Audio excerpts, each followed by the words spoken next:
हूं और ना इनका इस्तीफा मांगता हूं, पर ये महसूस तो करें ये किस कुर्सी पे बैठे हैं। अब लगातार एक्सीडेंट, एक हो गया, दो हो गया, तीन, किसी की जवाबदेही तय हो। माननीय सदस्य श्री हरीश मीणा जी। तो आपने मुझे रेल बजट पे बोलने का मौका दिया। रेल बजट तो रहा नहीं, सामान्य बजट में जो रेल का प्रावधान रखा है उस पर बोलने का मौका दिया। महोदया, मैं बोलना चाहता हूँ, ये जो प्रावधान रखे हैं रेल के लिए अपर्याप्त हैं। इसमें ना रेलवे यात्रियों का ध्यान रखा गया है, ना रेलवे कर्मियों का ध्यान रखा हुआ है, ना सुरक्षा का ध्यान रखा गया है, ना आधुनिकीकरण का ध्यान रखा गया है। ये बजट पूर्णतः गैर जिम्मेदाराना और राजनीतिक बजट पेश किया है। महोदया, मैं आपको बताना चाहता हूँ, ना तो कोई नई ट्रेन चलाई गई है, ना जो वर्तमान ट्रेन चल रही है उनकी गति बढ़ाई गई है, और ना ये रेल यात्रियों को कोई सुविधा दी गई है। मैं इससे उदाहरण दे के आपको बताना चाहता हूँ। महोदया, कोरोना का बहाना लेके मेरे क्षेत्र में 2 ट्रेन बंद की गई थी। कोरोना समाप्त हो गया, अभी भी वो ट्रेन बंद है।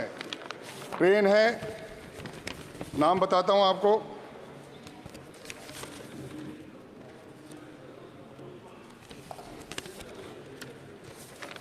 ट्रेन है कोरोना में बंद की गई, मुंबई से फिरोजपुर तक चलने वाली गाड़ी संख्या 19023 व फिरोजपुर से मुंबई चलने वाली जनता एक्सप्रेस 19024 कोरोना का बहाना करके बंद किया गया था। कोरोना चलेगा, ये ट्रेन अभी भी नहीं चल रही है। मैं सरकार से मांग करता हूँ इस ट्रेन को चलाई जाए। इसी तरह महोदया, मेरे निर्वाचन क्षेत्र में सवाई माधोपुर और गंगापुर सिटी बहुत इंपॉर्टेंट वो कस्बे पड़ते हैं। एक भी ट्रेन सुबह 9:30 से और रात के 7 बजे तक गंगापुर से दिल्ली के लिए आने के लिए नहीं है। वो गंगापुर व्यापार का बहुत बड़ा केंद्र है, हज़ारों हमारे बच्चे व्यापारी यहाँ आते हैं, कोचिंग का बहुत बड़ा सेंटर है, मजदूर हमारे दिल्ली में मजदूरी करने आते हैं। लाखों लोगों के इसके कारण, कोरोना के कारण वो स्टॉप बंद कर दिए। मैं सरकार से आग्रह करता हूँ, कोरोना के कार्यकाल में, कोरोना काल में जो स्टॉप बंद किए थे गंगापुर और सवाई माधोपुर से दिल्ली आने के लिए, उनको पुनः चालू किया जाए। इसी तरह मैडम, जो रेलवे एक्सीडेंट्स हो रहे हैं इस पे कोई ध्यान नहीं दे रहा। माननीय वैष्णव जी एक ऐसी कुर्सी पे बैठे हैं जिसपे बहुत जिम्मेवार लोग बैठे थे। एक महापुरुष थे स्वर्गीय लाल बहादुर शास्त्री, वो भी किसी ज़माने में रेलवे मंत्री हुआ करते थे। उनसे किसी ने, एक एक्सीडेंट हुआ, किसी ने इस्तीफ़ा नहीं मांगा, उन्होंने अपनी नैतिक जिम्मेवारी लेके इस्तीफ़ा दिया।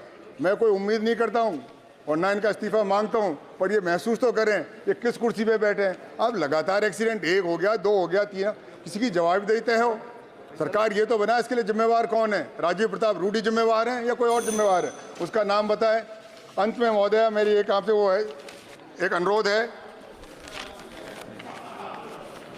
रूडी साहब, आपको बहाना मिल गया बोलने का, ये तो रूडी तो है ही नहीं है ना, कुछ नहीं है। आपसे तो दोस्ती है इसलिए कह रहे हैं। कोई दिक्कत नहीं, माननीय सदस्य प्लीज बैठे। मैडम, आप अपनी बात कंप्लीट करिए। मैडम, डीजी रहे हैं तो कोई अपराध हुआ? अगर राजस्थान में जब आप डीजी थे या हत्या हुआ तो आपने इस्तीफा दिया था क्या? प्लीज बैठिए, आप अपनी बात कंप्लीट करिए। माननीय सदस्य, मेरे निर्वाचन क्षेत्र में एक रेल परियोजना है अजमेर से सवाई माधोपुर वाया टोंक, वो 2015-16 के बजट में उसका जिक्र है। आज तक सरकार ने कोई ध्यान नहीं दिया। मैं सरकार से